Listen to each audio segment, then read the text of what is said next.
أعوذ بالله من الشيطان الرجيم சபிக்கப்பட்ட ஷைத்தானை விட்டு அல்லாஹ்விடம் நான் பாதுகாப்பு தேடுகின்றேன். كل ذلك كان سيئه عند ربك مكروها இவை ஒவ்வொன்றிலும் உள்ள தீமை இறைவனிடம் வெறுப்புக்குரியதாகும். ذلك مما أوحى إليك ربك من الحكمة ولا تجعل مع الله إلها آخر فتلقى في جهنم ملوما مدحورا இறைவன் உமக்கு வஹி மூலம் அறிவித்திருக்கின்ற அறிவார்ந்த விஷயங்களாகும் இவை. மேலும் பாரீர், அல்லாஹுவுடன் வேறொரு கடவுளை ஏற்படுத்தாதீர்.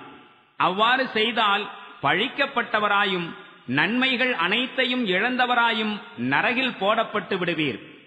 أفأصفاكم ربكم بالبنين واتخذ من الملائكة إناثا إنكم لتقولون قولا عظيما எத்துணை ஆச்சரியமான விஷயம்! உங்கள் இறைவன் உங்களுக்கு ஆண் மக்களை வழங்கி தனக்கு வானவர்களை பெண்மக்களாய் எடுத்துக்கொண்டானா? திண்ணமாக உங்கள் நாவிலிருந்து நீங்கள் வெளிப்படுத்துவது பெரும் பொய்தான்.